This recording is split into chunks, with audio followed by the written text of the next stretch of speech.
Hello everyone, WBJEE 2026-এর second রাউন্ডের counselling start হয়ে গেছে। তোমরা যারা কাউন্সেলিং এখনও করাওনি তারা করিয়ে নিও। যাদের প্রথম রাউন্ডের সিট অ্যালটমেন্ট হয়নি কিংবা সেকেন্ড রাউন্ডে করতে চাও তাদের জন্য আজকের এই ভিডিওটি। কাউন্সেলিং করার জন্য সর্বপ্রথমে তোমাদের গুগল ক্রোমে যেতে হবে। গুগল ক্রোমে এখানে গিয়ে সার্চ করতে হবে WBJEE। তারপর এইরকম একটা, তারপর প্রথমে ওয়েবসাইটে দেখতে হবে WBJEE বোর্ড লেখা আছে, এই ওয়েবসাইটে ক্লিক করবে। এই ওয়েবসাইটে ক্লিক করার পর এখানে দেখতে পাবে ওপরে লেখা আছে এক্সামিনেশন, এখানে ক্লিক করবে। ক্লিক করার পর দেখতে পাবে প্রথমেই WBJEE লেখানো আছে। এখানে WBJEE সিলেক্ট করবে।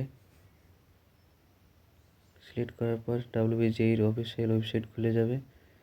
তারপর তোমরা একটু নিচে এসে দেখতে পাবে এখানে লেখা আছে ক্যান্ডিডেট অ্যাক্টিভিটি বোর্ড। নিচে লেখা আছে registration and choice filling modification for WBJEE। এখানে ক্লিক করবে। ক্লিক করার পর ওকে করে দেবে।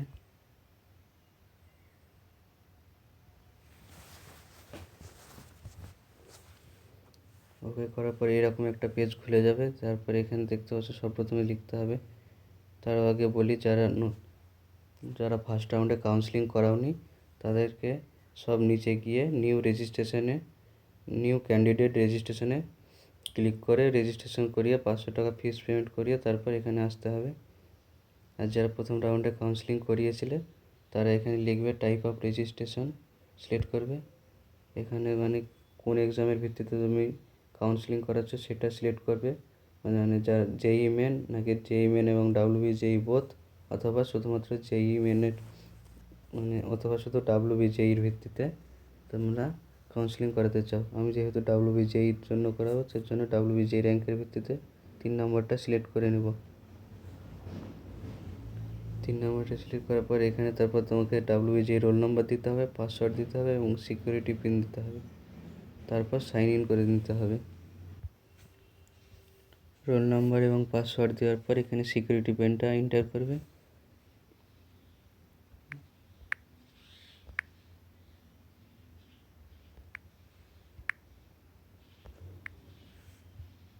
তারপরে সাইন ইনে ক্লিক করবে।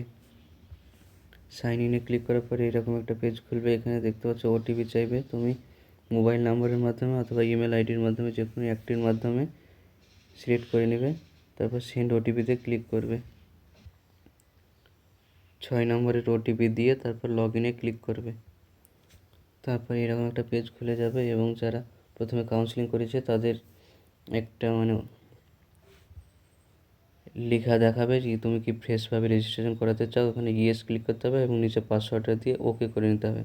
তারপর এই পেজটা খুলে যাবে। তারপর চয়েস বাঁ সাইডে লেখা আছে দেখবে চয়েস ফিলিং নিউ বলে, ওখানে ক্লিক করবে। তারপর এখানে পাসওয়ার্ড দিয়ে সাবমিট করবে। তারপর এরকম একটা পেজ খুলে যাবে। এখানে তুমি বাঁ সাইডে দেখতে পাবে লেখা আছে ইনস্টিটিউট টাইপ, এখানে সিলেক্ট করবে। এখানে 3 রকম ইনস্টিটিউট টাইপ আছে, যেমন প্রথমে তোমার হচ্ছে স্টেট গভর্নমেন্ট, তারপরে প্রাইভেট ইনস্টিটিউট, তারপরে স্টেট ইউনিভার্সিটি। তো প্রথমে তুমি স্টেট গভর্নমেন্ট আর স্টেট ইউনিভার্সিটি সিলেক্ট করবে। তারপর প্রাইভেট ইনস্টিটিউট, যদি কেউ প্রাইভেটে ইঞ্জিনিয়ারিং করতে চাও তারা সেখানে সিলেক্ট করবে এবং কলেজ এখানে চয়েস ফিলিং করবে, অ্যাড করবে এবং তারপরে 4-5টা সিলেক্ট করার পর সেভ অ্যান্ড কন্টিনিউ করে রাখবে, কারণ সেভ অ্যান্ড কন্টিনিউ করে রাখলে তো এগুলো সেভ হয়ে থাকে তোমার যে কলেজ সিলেক্ট করবে। তারপর পেজ যদি তোমার লক আউট হয়ে যায় তো পুনরায় আবার সেখান থেকে তারপরে স্টেপ কন্টিনিউ করতে পারবে এবং লাস্টে লক করে দেবে। আশা করি ভিডিও থেকে উপকারিতা পেয়েছো। উপকারিতা পেলে লাইক শেয়ার করে দিও এবং কিছু বুঝতে না পারলে কমেন্টে জানিও।